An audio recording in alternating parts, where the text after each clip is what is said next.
मित्रांनो नमस्कार, मी Tanaji Ingole step up परिवारामध्ये तुमच्या सगळ्यांचं स्वागत आहे। बघा आपली बुस्टर सिरीज चालू आहे आणि बुस्टर सिरीज मधली आपण लक्षात ठेवा सिरीज क्रमांक 10 बघतोय। आतापर्यंत 9 तुम्हाला युट्यूबला अपलोड केलेले आहेत आणि त्याला लक्षात ठेवा तुमचा भरपूर प्रतिसाद आहे आणि कमेंट पण छान छान तुम्ही केलेले आहेत लक्षात ठेवायचे। चला याच्यामध्ये प्रश्न क्रमांक 1 काय सांगतोय। ऍक्च्युअली हा जो प्रश्न आहे एमपीएससी सीसॅट 13 चा प्रश्न आहे, आकृतीवरती प्रश्न आहे, पण प्रश्न काय विचारलाय बघा, खालील अक्षर त्रिकोणावरून ती व्यवस्था काय आहे ते ओळखा, त्या व्यवस्थेच्या आधारावर सर्वात खालच्या ओळीवर तुमच्या उजवीकडून तिसरे अक्षर कोणते आहे असं त्यांनी प्रश्न विचारलाय। साधा प्रश्नाचा विशेष काही नाही, एबीसीडी ची सिक्वेन्स आहे याच्यामध्ये आणि हा 2.5 मार्काचा प्रश्न आहे। तुम्हाला पुढच्या एक्झाम साठी लक्षात ठेवा कंबाईन गट ब आणि गट क साठी पूर्व प्लस मुख्यसाठी हा अप्रोच किंवा प्रेडिक्शन क्वेश्चन असू शकतो किंवा याच प्रकारचा क्वेश्चन तुम्हाला परीक्षेमध्ये विचारला जाऊ शकतो। आता याच्यामध्ये काय केलं लक्षात ठेवा, एबीसीडी म्हणजे जर आपण इथे ए टाकला, लक्ष द्या जर आपण इथे ए टाकला, ए नंतर त्यांनी बी घेतलाय, बी नंतर परत काय सी येतोय, सी नंतर डी, परत सांगा इथं ई, परत सांगा एफ, परत जी, परत एच आय जे, लक्षात ठेवा के एल एम एन आणि काय इथं ओ, अशी सिरीज आहे, ए पासून ओ पर्यंतची सिरीज आहे, पण याची मांडणी अशी होती येतं लक्षात। आणि त्यांनी काय प्रश्न विचारले, आता उजवीकडून तिसरे अक्षर, उजवीकडून जे पहिलं दुसरं आणि तिसरं असा त्यांचा प्रश्न होता। उजवीकडून तिसरे अक्षर एफ पर्याय क्रमांक 3 मध्ये हे तुमचं उत्तर असणार आहे, that is your correct answer. असं विशेष काही नाही प्रश्न, फक्त तुमचं ऑब्झर्वेशन बेस स्ट्रॉंग पाहिजे येतं लक्षात। चला आता बघा प्रश्न क्रमांक 2 काय सांगतोय। आता ऍक्च्युअली पुन्हा आकृतीवरतीच प्रश्न आहे, म्हणजे how many triangles in this diagram, दिलेल्या आकृतीमध्ये एकूण त्रिकोण किती आहेत। आता ईएसआय मुख्य परीक्षा 21 चा प्रश्न आहे, ईएसआय म्हणजे लक्षात ठेवायचं एक्साइज सब इन्स्पेक्टर राज्य उत्पादन शुल्क, आता लेटेस्टचा 21 चा प्रश्न आहे, how many triangles in this diagram. आता याच्यामध्ये तुला ट्रिक सांगतो एक्झॅक्ट काय ह्याच्यामध्ये, जर नंबरिंग तुम्ही केली, नंबरिंग करायची आणि लक्षात ठेवा तुम्हाला बघा याच्यामध्ये या गोष्टी वर्गामध्ये घेतल्या होत्या, लेअरच्या पण आपण लक्षात ठेवा, लेअर 1 2 3 4 पर्यंत काय ट्रिक्स पडते, लेअर 1 2 3 4 5 पर्यंतची ट्रिक्स काय पडते, या सगळ्या गोष्टी लक्षात ठेवायचं। आपल्या आकृतीची संख्या मोजणे या टॉपिक मध्ये आपण डिटेलमध्ये घेतलेलं आहे। सरळ काय करा, इथं आता लेअर बघा 1 2 3 4 पर्यंतचे लेअर आहेत, म्हणजेच काय फक्त नंबरिंग करायचे 1 2 परत 3 4 5 6 7 8 परत सांगा 9 10 11 12 13 14 आणि काय लक्षात ठेवायचं इथं तुमचा 15 आणि इथं काय करू 16। आता जो शेवटचा अंक आहे, शेवटचा जो अंक आहे लक्षात ठेवा त्याचे फक्त डबल करायचे, म्हणजेच काय इथं 16 गुणिले तर आपण डबल केलं 16 दोन्ही 32 आणि कंपल्सरी म्हणतोय मी सूत्रातलं लेअर 4 पर्यंत कंपल्सरी सूत्रातले लक्षात ठेवायला 5 मायनस करायचे। आता हे 5 कुठून आले तर काय सांगितलं मी, सूत्रातले 5 आहेत ते इथं लक्षात, सूत्रातले 5 जर आपण मायनस केले तर तुमचं उत्तर फायनल काय असणार आहे 27 पर्याय क्रमांक 3 that is your correct answer. साधा प्रश्न आहे, असं काही विशेष नाही, फक्त दिसायलाच मोठा वाटतोय। दिलेल्या आकृतीमध्ये एकूण त्रिकोण किती आहेत तर उत्तर असणार आहे 27 that is your correct answer येतं लक्षात। चला पुढे नेक्स्ट तिसरा क्वेश्चन बघा। आता त्यांनी काय सिलॉगिझम वरती प्रश्न आहे, दिलेल्या विधानाच्या सहाय्याने अचूक निष्कर्ष ओळखा। अचूक म्हणजे लक्षात ठेवायचं बरोबर आपल्याला निष्कर्ष ओळखायचा किंवा यथार्थ निष्कर्ष ओळखायचा, यथार्थ म्हणजे योग्य निष्कर्ष कोणकोणते आहेत असं त्यांना प्रश्न विचारायचा आहे। पीएसआय मुख्य परीक्षा 16 चा प्रश्न आहे। चला पुढे काय, आता विधानावर आपण डायग्राम तयार करतो, लक्षात ठेवा विधान क्रमांक 1 काय सांगते बघा, काही वाघ सिंह आहेत, हे बघा लक्ष द्या व्यवस्थित, काही वाघ सिंह आहेत, थोडं फळ्यावर लक्ष द्या व्यवस्थित, कॉन्सेप्ट समजून घ्या पहिल्यांदा। इथं मी काय करतो वाघ टाकतो, लक्षात ठेवायचं पुन्हा काय सिंह, काही वाघ सिंह आहेत, चला काय अडचण नाही, काही सिंह गायी आहेत, जसं सांगितलं त्याप्रमाणे करतोय आपण, काही सिंह काय परत काय गायी आहेत। चला नेक्स्ट परत काय सांगितले, काही ससे घोडे आहेत। आता ससे घोडे इथं काही संबंध आपल्याला दाखवता येत नाही, मग आपण सेपरेट हे 2 घटक दाखवूया। हे काही ससे लक्षात ठेवायचे काय सांगितले, घोडे सांगितलेत, मग आपण काय केलं विधानावरून डायग्राम तयार केली। आता डायग्राम मध्ये बघायचं आणि कुठं निष्कर्ष चेक करायचे, बाकी काही नाही, याच्यामध्ये कोणकोणते निष्कर्ष बरोबर आहेत। पण जर तुम्ही पर्यायाचं ऑब्झर्व केलं नीट बघा लक्ष द्या असेल, तुम्हाला इथं काय सगळे निष्कर्ष चेक करायची पण गरज नाही। पर्यायाचं जर तुम्ही निरीक्षण केलं तर पर्यायामध्ये सगळ्यात जास्त वेळा घेतलेला जो निष्कर्ष आहे तो डी आहे, इथं पण डी घेतला, इथं पण डी घेतला, इथं पण डी आहे लक्षात ठेवायचं। आता आपण काय करू डायरेक्ट डी चेक करूया, म्हणजे सर्व घोडे गायी आहेत का येतं लक्षात, सर्व घोडे गायी आहेत का बघा बरे, सगळे घोडे हे गायीच्या आतमध्ये आहेत का, इथं गाय तुमची, इथं गायी आहेत, इथं घोडे आहेत, या गायीचा आणि घोड्याचा दूर दूरचा संबंध आहे, म्हणजे लक्षात ठेवा एकही घोडा गाय नाहीये आणि एकही गाय घोडा नाही, तरी पण काय म्हणतो निष्कर्ष क्रमांक डी सर्व घोडे गायी आहेत, म्हणजे 100% निष्कर्ष क्रमांक डी काय असणार आहे, चुकीचा असणार आहे। आणि त्यांनी काय प्रश्न विचारलाय, अचूक म्हणजे बरोबर निष्कर्ष ओळखायचा, म्हणजे याच्यामध्ये डी आलाय लक्षात ठेवायचं, म्हणजे 100% हा चुकीचा पर्याय असणार आहे। परत याच्यामध्ये पण त्यांनी डी घेतलाय कारण तो चुकीचा निष्कर्ष आहे आणि याच्यामध्ये पण डी घेतलेला आहे, म्हणजे पर्याय क्रमांक 1 2 3 आपले कटतील, म्हणजे 100% यापैकी नाही हे त्याचं काय असणार आहे उत्तर असणार आहे। परीक्षेमध्ये सुद्धा अशाच काही गोष्टी लक्षात ठेवायचं, डेव्हलप करा। पर्यायाकडे तुम्ही निरीक्षण तुमचं ऑब्झर्वेशन लक्षात पर्यायाकडे पाहिजे, पर्यायामध्ये जास्त वेळा घेतलेला ऑप्शन किंवा जो लक्षात ठेवायचा निष्कर्ष आहे तो अगोदर चेक करून मग आपण पटकन उत्तरापर्यंत जाऊ शकतो। असे काहीतरी ट्रिक्स आयोग 100% वापरतो, कमीत कमी वेळेमध्ये प्रश्न सुटतोच 100%, फक्त आपल्याला त्या घटकापर्यंत किंवा तो टायमिंग जो आहे त्या टायमिंग पर्यंत पोहोचणं गरजेचं आहे, त्याला प्रॅक्टिस मस्ट आहे। चला पुढे याचं उत्तर पर्याय क्रमांक 4 असणार आहे. विषयाच्या मध्ये वेळ घालवायची नाही. हे बाकीचे पर्याय चेक करायची किंवा निष्कर्ष चेक करायची पण गरज पडत नाहीये. डी जर चुकीचं असेल तर मग सगळ्यामध्ये डी आहे, मग उत्तर असेल यापैकी नाही. That is your correct answer. PSI मुख्य परीक्षा 16चा प्रश्न होता. पुढे चौथा प्रश्न काय सांगतोय बघा. एका घनाच्या वेगवेगळ्या पृष्ठांना वेगवेगळे रंग दिलेले आहेत. लाल बाजू हिरवीच्या विरुद्ध आहे, निळी बाजू लाल आणि हिरवीच्या मध्ये आहे, पिवळी बाजू नारंगी बाजूच्या शेजारी आहे, पांढरी बाजू सांगा रे पिवळीच्या शेजारी आहे, तर हिरवी बाजू तळाकडे आहे म्हणून सांगितलेलं आहे. येतं लक्षात. तर पिवळ्या रंगाच्या शेजारचे 4 रंग कोणते? एकदम छान प्रश्न आहे. पुन्हा MPSC CSAT 14चा प्रश्न आहे. मी मुद्दाम UPSC आणि लक्षात ठेवा तुम्ही आतापर्यंत सगळ्या सिरीज बघा. एखादा क्वेश्चन क्वचित मी लक्षात ठेवायचं कशा रे क्लरिकलला वगैरे पडलेला तो असा घेतलेला आहे, पण मोस्टली याच्यामध्ये प्रश्न आहेत UPSC आणि MPSC चे बरेच प्रश्न घेतलेत. प्रत्येक सिरीजमध्ये कमीत कमी 5, 6, 7 प्रश्न हे UPSC MPSC चे टाकलेत, कारण तुम्हाला ते प्रश्न पुढच्या एक्झामसाठी अप्रोच असतात, प्रेडिक्शन असतात, म्हणून लक्षात ठेवायचं. या प्रश्नाला आपण टच देतोय आणि या बूस्टर सिरीजचा तुम्हाला आगामी येणाऱ्या सर्व परीक्षेसाठी फायदा होणार आहे. आता बघा लक्षात ठेवायचं काय करायचं, तुम्हाला एक क्यूब काढायचा, पण तो क्यूब कसा ओपन काढायचा आहे. ओपन क्यूब जर काढला आपण, फळ्यावर लक्ष द्या, एकदम छान प्रश्न आहे हा. थोडं कॉन्सन्ट्रेट करायच्या मध्ये काही नाही. बघा तुम्हाला याच्यामध्ये सांगितलं प्रश्न इथं आहे, पिवळ्या रंगाच्या शेजारचे 4 रंग कोणकोणते असा प्रश्न विचारलाय. मग आपण काय करू, ओपन बॉक्स जर काढला, ओपन बॉक्स, आणि याच्यामध्ये रंग टाकूया. चला पुढे बघा, थोडं फळ्यावरती लक्ष द्यायचं, कॉन्सेप्ट समजून घ्या, विशेष काही नाही. आता एक वाक्य हितच वाक्य दिलेलं आहे, हिरवी बाजू तळाकडे आहे. तर हिरवी बाजू तळाकडे असेल तर 100% हा ओपन बॉक्स आहे. तुमचा हा केकचा बॉक्स असेल तर याचा पृष्ठ इथं ओपन झालाय, याचा पृष्ठ लक्षात इथं ओपन झालेला आहे, याचा पृष्ठ इथं ओपन झालाय, आणि लक्षात याचा शेजारचा पृष्ठ इथं ओपन झालेला आहे. आणि काय हे जे हा जो खालचा पृष्ठ आहे ते 100%चं काय असणार आहे, झाकण असणार आहे. आणि सरळ याच्यामध्ये जो पृष्ठ किंवा तळाकडचा भाग असेल तो लक्षात ठेवा हिरव्या रंगाने रंगवलेला आहे, किंवा हिरवी बाजू तळाकडे आहे, म्हणजे 100% काय रे हिथं जो रंग असणार आहे तो हिरवा असणार आहे. आणि एक वाक्य जर तुम्ही सरळ सरळ पहिलं वाचलं, काय सांगितलंय, लाल बाजू हिरवीच्या विरुद्ध आहे. आता लाल बाजू हिरवीच्या विरुद्ध म्हणजे एक घर सोडून एक घटक एकमेकांच्या विरोधक असतात, म्हणजे 100% लाल रंग आपला कुठं असणार आहे, इथं असणार आहे. चल कळतंय. हिरव्याला लक्षात ठेवा ऑपोजिट कुठला रंग आला, लाल आला. आता चला पुढे नेक्स्ट अजून बघा काय म्हणले, निळी बाजू आणि लाल बाजू लक्षात ठेवा, निळी बाजू लाल आणि हिरवीच्या मध्ये आहे म्हणून सांगितलेलं आहे. मग आता इथं काय असणार आहे, इथं निळी बाजू असणार आहे. या दोघांच्या मध्ये लक्षात ठेवायचं, हिरव्या आणि लाल रंगाच्या मध्ये निळी बाजू आहे म्हणून सांगितलेलं आहे. तर परत काय सांगितले, पिवळी बाजू नारंगी बाजूच्या शेजारी आहे. मग आपण काय करूया, इथं पिवळी बाजू वरती टाकू. शक्यतो सुरुवात इथून करायची. प्रॉब्लेम आली तर मग प्रॉब्लेम आला तर इंटरचेंज करा. लक्षात, पिवळी बाजू लक्षात ठेवा नारंगी बाजूच्या शेजारी आहे, मग इथं मी टाकला नारंगी रंग. इथं लक्षात, नारंगी रंग इथं पण येऊ शकतो, काहीच अडचण नाही, पण पिवळ्याच्या शेजारी नारंगी घ्यायचा आहे एवढं लक्षात ठेवायचं. म्हणजे पिवळा रंग तुम्हाला इथंच घ्यावा लागणार आहे. मग आणि परत सांगितलंय पांढरी बाजू पिवळीच्या शेजारी आहे, मग आपण काय करू, इथं लक्षात ठेवायचं, इथं पांढरा रंग जर टाकला किंवा पांढरी बाजू इथं पिवळीच्या शेजारी आहे म्हणून सांगितलंय, मग पिवळीच्या शेजारी पांढरी आली, पिवळीच्या शेजारी नारंगी पण आली. आणि त्यांनी आता इथं प्रश्न विचारलेला आहे, पिवळ्या रंगाच्या शेजारचे 4 रंग कोणते. आता ह्याच्यामध्ये तुम्हाला एक ट्रिक्स काय आहे, तर पिवळ्याच्या विरुद्ध कोणता रंग आहे तो अगोदर बघा. आता पिवळ्याच्या विरुद्ध 100% कुठला रंग असणार आहे, निळा रंग असणार आहे. मग पिवळ्याच्या विरुद्ध जर निळा असेल तर तो त्याचा शेजारी नसेल, येतं लक्षात. मग पर्यायामध्ये निळा कुठं कुठं घेतला बघा, निळा पर्याय क्रमांक 4 मध्ये दिलेला आहे, निळा परत काय रे पर्याय क्रमांक 3 मध्ये पण आहे, आणि निळा जो रंग आहे तो लक्षात ठेवा पर्याय क्रमांक 2 मध्ये पण आहे. म्हणजे हा पर्याय उत्तर आपलं नसणार आहे, हा पण पर्याय आपलं उत्तर नसणार आहे, आणि लक्षात ठेवा पर्याय क्रमांक 4 सुद्धा आपलं उत्तर नसणार आहे. मग पिवळ्या रंगाच्या शेजारचे 4 रंग कोणते असतील, तर पांढरा, नारंगी, लाल आणि हिरवा. That is your correct answer. इथं लक्षात असं काही विशेष याच्यामध्ये नाहीये, सरळ सरळ तुम्हाला इथं एकच ट्रिक्स होती, पिवळ्याचा विरुद्ध निळा असेल तर तो त्याच्या शेजारी येणार नाहीये, हे आपलं फायनल उत्तर असणार आहे. चला पुढे काही नाही, मग बाकीचे लक्षात निळा सोडून बाकीचे रंग त्याचे शेजारी असणार आहेत. मग उत्तर आपलं फक्त पर्याय क्रमांक 1 मध्ये सापडणार आहे. आणि MPSC CSAT पुन्हा 14चा प्रश्न आहे. इथं लक्षात अप्रोच साठी हा क्वेश्चन आपण इथं घेतलेला आहे. चला पुढे नेक्स्ट क्वेश्चन क्रमांक 5 काय सांगतोय बघा. आता परत लक्षात ठेवा डायरेक्शन सेन्स वरती प्रश्न आहे. डायरेक्शन सेन्स पण आता त्यांनी दिलाय, जो बाण दिलाय तो असा एरो केलेला आहे, पुन्हा बाण इकडे दाखवलेला आहे, पुन्हा खाली दाखवलेला आहे, पुन्हा वरती दाखवलेला आहे. हे लक्षात. आणि वरील सर्व स्थितीमध्ये हे स्टेटमेंट लय महत्वाचं आहे, वरील सर्व स्थितीत डावीकडून पहिल्या व्यक्तीचे तोंड उत्तरेला आहे.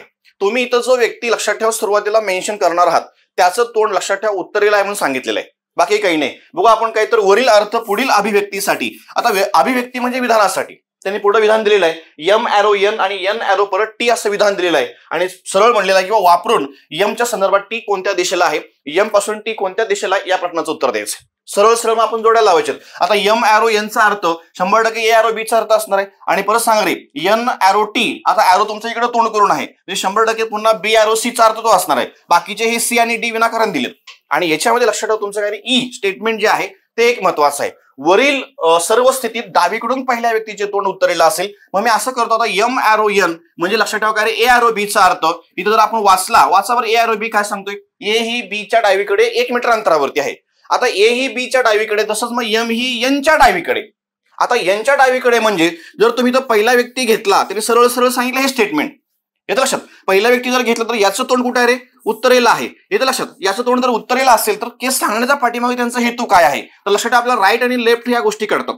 मग आता लक्षात ह्याची राईट साईड असणार आहे, लेफ्ट साईड असणार आहे. मग सरळ सरळ सांगा यम हा यांच्या काय रे बाबा डावीकडे 1 मीटर अंतरावरती असणार आहे. मग आपण काय करू, यांची डावी म्हणजे इकडे 100% तुमचा इथं यम असणार आहे. मग इथं मी यम इथं मेन्शन केला, काहीच अडचण नाही. परत ही उत्तर दिशेच्या डावीकडे आला तो. आणि परत काय रे एन एरो टी म्हणजे बी एरो सी चा अर्थ बी ही सी च्या दक्षिणेला 1 मीटर अंतरावरती आहे, तसं मग एन ही टी च्या दक्षिणेला.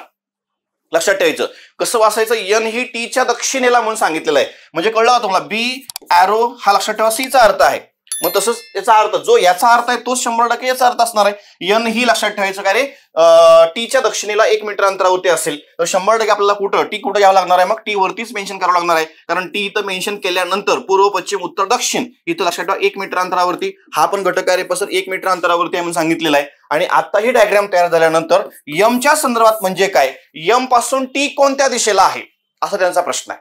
इथं लक्षात, मग यम पासून टी कोणत्या दिशेला आहे, यम पासून जर मी इथं प्लस मार्क केला, हे पूर्व आपल्या मुख्य दिशा मेन्शन झाल्या पूर्व पश्चिम उत्तर दक्षिण, आणि लक्षात याच्यामध्ये क्रॉस टाकला तर आग्नेय नैऋत्य वायव्य आणि ईशान्य म्हणजे 100% आपलं उत्तर काय असणार आहे ईशान्य. That is your correct answer. यम पासून टी कोणत्या दिशेला आहे तर उत्तर असेल पर्याय क्रमांक 3. हे आपलं लक्षात ठेवायचं प्रश्न क्रमांक 5चं उत्तर असेल. असं विशेष काही क्वेश्चन नाहीये याच्यामध्ये, फक्त तुम्हाला डेटा भरपूर वाटतोय पण जो डेटा एक्झाम ओरिएंटेड आहे किंवा प्रश्नासंदर्भात जो डेटा महत्वाचा आहे तेवढाच उचला. विनाकारण लक्षात ठेवायचा हा जो डेटा आहे हा सी चा असेल किंवा डी चा डेटा आहे तो विनाकारण दिलाय तुम्हाला. येतं तुमचा वेळ वगैरे जावा तो तुम्हाला फक्त एक्झाम ओरिएंटेड घटक यातले उचलता आले पाहिजे. पण हा डायरेक्शन सेन्स मध्ये कोडिंग डिकोडिंगचा प्रश्न आहे. येतं लक्षात. चला पुढे नेक्स्ट 5 नंबर म्हणजे पर्याय क्रमांक 3 आलेला आहे. म्हणजे हा परत प्रश्न कधी पडला होता बघा, कुठे मेन्शन आहे एएसओ मुख्य परीक्षा 14चा प्रश्न आहे. चला पुढे नेक्स्ट क्वेश्चन काय सांगितलं बघा 6वा. आता बघा 4 पुरुष अथवा 6 स्त्रिया एक काम 20 दिवसात पूर्ण करतात तर 2 पुरुष व लक्षात ठेवा 9 स्त्रिया मिळून तेच काम किती दिवसात पूर्ण करतील. हा एक छान प्रश्न आहे, बऱ्याच वेळा आयोगाने हा प्रश्न विचारलेला आहे. आता याच्यामध्ये जर एकाचं काम काढत जर तुम्ही परीक्षेमध्ये बसला तर याचं 1.5 ते 1.5 पानामध्ये उत्तर येतं. पण याच्यामध्ये तुम्हाला लक्षात ठेवा ट्रिक सांगतो काय याच्यामध्ये. आता याच्यात सगळ्यात महत्वाची गोष्ट माणसे आहेत, लक्षात स्त्रिया पण आहेत. मी लक्षात ठेवा मेन आणि फिमेल असं करतो, इथं मेल फिमेल आणि काय परत डे ही कॉन्सेप्ट आहे याच्यामध्ये. म्हणजे इथं साधारणपणे 4 पुरुष आहेत 6 स्त्रिया आणि इथं लक्षात ठेवा मी काय सांगतोय बघा किंवा शब्द, आणि इथं पण लक्षात ठेवा काय रे परत व काय 2 पुरुष व 9 स्त्रिया. इथं किंवा शब्द आणि इकडे जर आणि शब्द असेल 2 घटकामध्ये त्याच्यामध्ये ट्रिक्स लागू होते. मेल फिमेल आणि दिवस इथं काय रे 20 दिवस लागतात. म्हणजे 4 स्त्रिया किंवा 4 पुरुष किंवा 6 स्त्रिया यांना एक काम करायला 20 दिवस लागतात. तर पुन्हा सेम 2 पुरुष व 9 लक्षात ठेवायचं स्त्रिया त्यांना तेच काम पूर्ण करायला किती दिवस लागतील. म्हणजे आपला हितला जो घटक आहे तो काढायचा आहे. इथे लक्षात ठेवा याच्यामध्ये ट्रिक्स सरळ याच्यामध्ये ट्रिक्स तुम्हाला सांगतो. सरळ काय करायचं या प्रकारच्या प्रश्नामध्ये, सरळ वरच्या 3 अंकांचा गुणाकार म्हणजे 4 गुणिले 6 गुणिले काय रे 20 आणि बघा खाली छेदामध्ये काय करतोय याच्यामध्ये फक्त काय करा त्रिकस गुणाकार करा, तिरकस गुणाकार. पण तिरकस गुणाकार करून आता इथं 9 चोक 36 लक्ष द्यावं असेल 9 चोक 36 प्लस काय रे 6 दोन्ही लक्षात ठेवायचं पुन्हा 12. पण याची बेरीज करून आपल्याला काय रे डी काढायच्यात एकूण दिवस. म्हणजे 2 पुरुष व 9 स्त्रियांना तेच काम करायला किती दिवस लागतील याचं सोल्युशन हे तुमचं काय असणार आहे फायनल उत्तर असणार आहे. आणि टॅक्स असिस्टंट मुख्य परीक्षा लेटेस्टचा लक्षात 21चा प्रश्न आहे. असेच प्रश्न तुम्हाला 100% परीक्षेमध्ये विचारले जातात. आणि किंवा अथवा किंवा हे शब्द वापरून इथं किंवा शब्द वापरला इथं काय आणि शब्द वापरलेला व चा अर्थ आणि घ्यायचंय. म्हणजे कॅल्क्युलेशन करूया बघा 4 गुणिले बोला 6 गुणिले 20 मी हाय असं ठेवतो आणि परत छेदामध्ये 36 आणि हे किती झाले 48 झाले. मग सांगा इथं भाग द्या बघा लक्षात 6 7 42 6 8 48 चालते. पुन्हा 4 1 4 4 2 8 बे 1 बे बे 1 बे बे 0 0 म्हणजे आपलं उत्तर काय असणार आहे 10 दिवस. That is your correct answer. असं काही विशेष नाही, फक्त ट्रिक्स व्यवस्थित बघा. ही ट्रिक्स इथं वापरा असे जर प्रश्न परीक्षेमध्ये पडले तर. आता M1 D1 H1 याच्यामध्ये सुद्धा लक्षात ठेवायचं हे तुमचं जे उदाहरण आहे ते बसत नाही लक्षात. ह्याच्यामध्ये सेपरेट गोष्टी काढून मग आपल्याला काय रे 2 पुरुष व 9 स्त्रिया यांना तेच काम पूर्ण करायला किती दिवस लागतील हे सेपरेट काढण्याचे उत्तर काढायला लागतात. त्यापेक्षा बेस्ट काय करा या प्रकारचा प्रश्न जर परीक्षेमध्ये पडला तर 100% तुम्ही ही ट्रिक्स वापरून उत्तरापर्यंत लगेच पोहोचू शकता. चला पुढे नेक्स्ट 7वा प्रश्न काय सांगितलंय बघा. आता हा सरासरी मधला प्रश्न आहे. सॉरी पण कुठं अंतर वेळ वेग मध्ये सरासरी काय प्रश्न विचारलाय. एका गाडीने ताशी 40 किलोमीटर वेगाने पहिला अर्धा प्रवास पूर्ण केला व ताशी 60 किलोमीटर वेगाने दुसरा अर्धा प्रवास पूर्ण केला तर त्या गाडीचा सरासरी वेग काय असेल. सरासरी वेग काढायचा असेल तर तुम्हाला एक भन्नाट सूत्र सांगतो. सरासरी वेग बरोबर हे समजून घ्यावं. सरासरी लक्षात ठेवायचं वेग बरोबर लक्षात ठेवायचं 2 गुणिले पहिल्या गाडीचा वेग पहिल्या लक्षात ठेवायचं गाडीचा वेग आणि काय रे गुणिले परत मी असं म्हणतो दुसऱ्या गाडीचा वेग आणि परत काय करायचं छेदामध्ये दोघांच्या वेगांची बेरीज करायची. दोन्ही गाड्यांच्या वेगांची बेरीज सरळ मी इथं असं लिहितो लक्षात ठेवायचं. दोन्ही गाड्यांच्या वेगांची काय रे वेगांची बेरीज करून टाका. कार्यक्रम संपलेला आहे तुमचा. उत्तर पटकन निघून जात. क्लिअर आहे. जर सरासरी पण आंतर वेळ वेग मध्ये जर सरासरीवरती प्रश्न आला तर मला ही ट्रिक्स वापरायची आहे. म्हणजे काय सरासरी वेग बरोबर 2 गुणिले पहिल्या गाडीचा वेग गुणिले दुसऱ्या गाडीचा वेग छेदामध्ये दोन्ही गाड्यांच्या वेगांची बेरीज म्हणजे काय 2 गुणिले पहिल्या गाडीचा वेग किती आहे 40 किलोमीटर प्रति तास आहे आणि दुसऱ्या गाडीचा वेग 60 किलोमीटर प्रति तास आहे आणि परत छेदामध्ये दोन्ही गाड्यांच्या वेगांची बेरीज केली तर ती किती येते 100 येते. आणि लक्षात ठेवा हे काय 2 शून्य जर आपण कट केले अंश आणि छेदातले तर तुमचं उत्तर 6 चोक 24 दोन्ही 48 किलोमीटर. तिचा वेग कसा असेल लक्षात ठेवायचं 48 किलोमीटर प्रति तास म्हणजेच पर्याय क्रमांक 1 तुमचं हे फायनल उत्तर असणार आहे. ताशी त्याने अगोदर शब्द वापरलाय ताशी 48 किलोमीटर प्रति तास. That is your correct answer. हे तर लक्षात काही नाही याच्यामध्ये विशेष काही नाही सगळ्या गोष्टी व्यवस्थित आहेत पण तुला फक्त हे सरासरी वेगाचं सूत्र जर माहिती असेल तर पटकन आपण उत्तरापर्यंत पोहोचू शकतो. आता परीक्षेमध्ये सूत्र लिहू नका फक्त एवढ्या 2 स्टेप करा आणि उत्तरापर्यंत पोहोचा. आणि लेटेस्ट म्हणजे काय क्लर्क लेटेस्ट म्हणता येणार नाही थोडा जुना प्रश्न आहे पण छान प्रश्न होता हा. क्लरिकल मुख्य परीक्षा 14चा प्रश्न आहे. येतं लक्षात. चला पुढे नेक्स्ट काय क्वेश्चन सांगितलं बघा. 8वा एका वर्गामध्ये 15 मुले आणि 10 मुली आहेत. टोटल सांगा किती झाल्या 25 झाल्या. आता बघा 3 मुलांची यादृच्छिकरित्या म्हणजे रॅन्डमली आपल्याला निवड करायची आहे. म्हणजे 25 मधून किती बाहेर काढायचे 3 बाहेर काढायचे. तर लक्षात ठेवायचं करायचे आहे तर 1 मुलगी आणि 2 मुली. आता लक्ष द्या व्यवस्थित 2 घटकामध्ये जर किंवा शब्द असेल कुठेतरी नोट डाऊन करून ठेवा. एमपीएससी सीसॅट 17चा प्रश्न आहे. 2 घटकामध्ये लक्षात ठेवायचं किंवा शब्द वापरला तर चिन्ह कुठलं वापरायचं आणि 2 घटकामध्ये लक्षात ठेवायचं आणि शब्द वापरला तर चिन्ह कुठलं वापरायचं. लक्ष द्या व्यवस्थित. जर आणि चिन्ह असलं तर गुणाकाराचं चिन्ह वापरा आणि शब्द वापरला तर गुणाकार वापरा आणि किंवा शब्द वापरला तर काय करायचं आपल्याला बेरीज करायची आहे. मी तर सरळ 1 मुलगी आणि 2 मुलगे म्हणून सांगितले. येत लक्षात. पण आणि शब्द वापरलाय म्हणजे आपल्याला चिन्ह कुठलं वापरायचं आहे लक्षात ठेवा गुणिले चिन्ह वापरायचं आहे. मग आपले जर लक्षात ठेवा 1 मुलगी म्हणलेला आहे. आता एकूण मुली किती आहेत मग 10 आहेत. म्हणजे 10 मधून पण काय 1 निवडायचे आणि गुणिले आणि शब्द वापरल्यामुळं काय रे 2 मुलगे म्हणून सांगितले. एकूण मुली किती आहेत 15 पैकी लक्षात ठेवा पुन्हा काय रे 2. याचं सोल्युशन हे तुमचं फायनल उत्तर असणार आहे. मग चला याचं कॅल्क्युलेशन करूया. थोडं बघा 10 पैकी 1 म्हणजे तो स्वतः 10 असणार आहे गुणिले 15 पैकी 2 म्हणजे खाली जेवढा अंक तेवढ्या वेळा वरच्या अंकाचा रिवर्स गुणाकार म्हणजे काय 15 गुणिले 14 छेदात पुन्हा सांग रे 2 गुणिले 1 चला छेद काय नाही म्हणजे 1 आणि परत छेदामध्ये. आता 25 पैकी 3 म्हणजे खाली बघायचं खाली जेवढा अंक तेवढ्या वेळा वरच्या अंकाचा रिवर्स गुणाकार म्हणजेच काय 25 गुणिले बोल रे 24 गुणिले काय पुन्हा 23 छेदामध्ये पुन्हा खाली तुमचा जो 3 आहे तो लक्षात ठेवा त्याचा पुन्हा 1 येईपर्यंत गुणाकार करा. एवढी कॉन्सेप्ट आहे.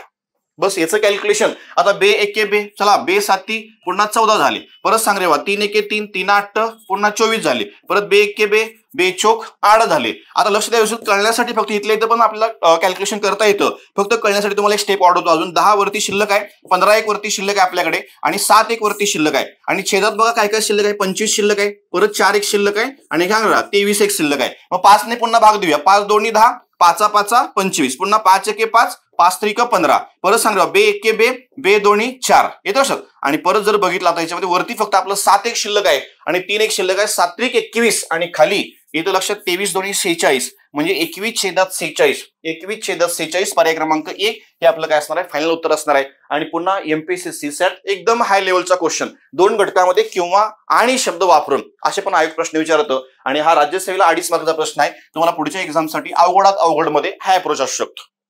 इथं लक्षात काही नाही याच्यामध्ये विशेष काही नाही फक्त तुम्हाला कॅल्क्युलेशन जमलं पाहिजे आणि तो कुठल्याही प्रकारचं कॉम्बिनेशनचं वगैरे सूत्र वापरत बसू नका. प्रत्येक सेपरेट कॉम्बिनेशन जर आपण सूत्र वापरत बसलो परीक्षेमध्ये मग मला भरपूर वेळ लागणार आहे सोडवायला. असं काहीतरी वेगळ्या ट्रिक्स वगैरे डेव्हलप करा आणि पटकन आपल्याला उत्तरापर्यंत जायचं आहे. याचं उत्तर पर्याय क्रमांक 1 असेल. आता एक 9वा प्रश्न बघा सोडवा म्हणून सांगितलेला आहे. x चा वर्ग वजा y चा वर्ग कंस पूर्ण झाला. दुसऱ्या कंसामध्ये x वर्ग अधिक 2xy अधिक y चा वर्ग आणि छेदामध्ये x अधिक y चा घन आणि टेक्निकल मुख्य परीक्षा 21चा प्रश्न आहे. याचं उत्तर काय असणार आहे. आता तुम्हाला सूत्रावर आधारित गणिते याच्यामध्ये हे गणित पडतं. सूत्रावर आधारित गणिते म्हणजे काय आता x चा वर्ग वजा y चा वर्ग याचं विस्तृत रूप काय येतं. पहिल्या कंसामध्ये x अधिक y दुसऱ्या कंसामध्ये पुन्हा सांगा रे x वजा y याचा जो विस्तार आहे तो हा येतो. चला पुढे आता x वर्ग अधिक 2xy अधिक y चा वर्ग हा जो विस्तार आहे तो कशाचा रे वा x अधिक y कंसाचा वर्ग याचा विस्तार आहे. आता पुन्हा वर्ग म्हणजे लक्षात ठेवायचं त्या संख्येचा 2 वेळा गुणाकार. मग मी असं करतो थोडं लक्षात द्या व्यवस्थित कॉन्सेप्ट बघा. आता x अधिक y दुसऱ्या कंसामध्ये सुद्धा मी असं लिहिलं x अधिक y लिहितो कारण याचा जो विस्तार आहे तो लक्षात ठेवायचा हा x अधिक y कंसाचा वर्ग याचा विस्तार आहे तो. मग वर्ग म्हणजे पुन्हा त्या संख्येचा 2 वेळा गुणाकार आणि अशी मांडणी करून घेतली. आणि पुन्हा घन म्हणजे पुन्हा त्या संख्येचा 3 वेळा गुणाकार. पहिल्या कंसामध्ये x अधिक y, दुसऱ्या कंसामध्ये सुद्धा x अधिक y, तिसऱ्या कंसामध्ये सुद्धा x अधिक y. आणि आता मग काय जे सारे घटक आहेत, x अधिक y ला हा x अधिक y, x अधिक y ला हा x अधिक y, x अधिक y ला हा x अधिक y कटून गेला. आणि फायनल सोल्युशन तुमचं काय असणार आहे, x वजा y. पर्याय क्रमांक 1 that is your correct answer. Technical assistant मुख्य परीक्षा पुन्हा 21चा प्रश्न आहे. काय अडचण याच्यामध्ये व्यवस्थित सगळ्या गोष्टी बघायच्या आहेत. आणि फायनली एक शेवटचा प्रश्न याच्यामध्ये 10वा पुन्हा सूत्रावर आधारित गणित आहे. एएसओ पूर्व परीक्षा 11चा प्रश्न आहे. विशेष काही नाही याच्यामध्ये बघायच्या. जर मी असं म्हणलं ए बी माना किंवा x आणि y माना आणि पटकन आपण उत्तरापर्यंत पोहोचू शकतो. म्हणजेच काय, समजा जर मी ह्याला ए मानला तर हा सुद्धा अंक याच्यासारखाच दिसतोय, ह्याला पण काय करतो एच मानतो. परत सांग रे वा, याला जर बी मानला तर हा सुद्धा सेमच आहे, हा पण काय मग बीच असेल. आणि वरती आपण ह्याला ए मानला होता आणि वरती ह्याला काय आपण बी मानला होता. म्हणजे याची मांडणी कशी झाली, ए गुणले ए चा वर्ग तयार झाला. आणि परत सांग रे बी गुणले बी चा वर्ग तयार झाला. आणि परत छेदामध्ये ए वजा बी असं लक्षात ठेवा. ह्या सूत्राच्या विस्तारामध्ये त्याची मांडणी आहे. पण तुम्हाला ए चा वर्ग वजा बी चा वर्ग याचा विस्तार माहिती पाहिजे. मग सांगा बरं, पहिल्या कंसामध्ये ए वजा बी, दुसऱ्या कंसामध्ये ए अधिक बी लक्षात ठेवायचं. आणि परत छेदामध्ये ए वजा बी याची मांडणी करून घेतली. हा घटक याला कटून जाणार आहे. म्हणजे फायनल तुमचं उत्तर लक्षात ठेवायचं ए अधिक बी एवढं राहणार आहे. मग याची किंमत सगळ्याला माहिती आहे किती बाबा, याची किंमत 69,842 आहे. आणि बी ची किंमत बेरीज करायची आपल्याला. बी ची किंमत 30,158 आणि याची बेरीज करून तुम्ही बघायची 1 लाख. हे तुमचं लक्षात ठेवायचं उत्तर असणार आहे 1 लाख. म्हणजेच काय, पर्याय क्रमांक 4 that is your correct answer. हे फायनल उत्तर असेल. येतं लक्षात. सूत्राचं ऍप्लिकेशन 10 सूत्र तुम्हाला सांगितले होते, त्या युट्यूबला पण त्याचा व्हिडिओ आपण अपलोड केला होता. ते 10 सूत्र एक्झाम ओरिएंटेड कोणकोणते आहेत तोही तुम्ही लक्षात ठेवायचं, युट्यूबला जाऊन बघू शकता. आणि जर काही क्वेरीज असतील, शंका असतील तर लक्षात ठेवा, तुम्हाला नंबर पण दिलाय मी 9096590278. या नंबरला तुम्ही लक्षात ठेवायचं. एखादा प्रश्न प्रॉब्लेम आला तर 100% या नंबरला तुम्ही व्हॉट्सअप करू शकता, सोडवताना व्यत्यय वगैरे आला तर. आणि अजून एक लक्षात ठेवा महत्वाची गोष्ट, आपल्या 3 बॅचेस सध्या दिलीप सर स्टेप अप अकॅडमीच्या ऍपवरती उपलब्ध आहेत. एक संपूर्ण अंगणित बुद्धिमत्ताची बॅच आहे, एक रिव्हिजन बॅच आहे आणि दुसरी लक्षात ठेवा PYQ गेम चेंजर बॅच. ह्या तिन्ही बॅचेस खूप तुम्हाला पुढच्या आगामी एक्झामसाठी खूप महत्वाचे आहेत. हे तिन्ही बॅचेस तुम्ही करू शकता. त्याच्यामध्ये आपण अपडेटेड सर्व व्हिडिओ लक्षात ठेवायचं टाकलेले आहेत. याच्या लक्षात सर्व व्हिडिओ तुम्ही फक्त स्पीड लावून बघा. आणि काही क्वेरीज असेल, शंका असेल तर 100% या नंबरला तुम्ही कॉन्टॅक्ट करू शकता. मग आता या बुस्टर सिरीज मध्ये आपण इथंच थांबतोय. पुन्हा लक्षात ठेवा, बुस्टर सिरीज क्रमांक 11 मध्ये भेटूया. Thank you very much.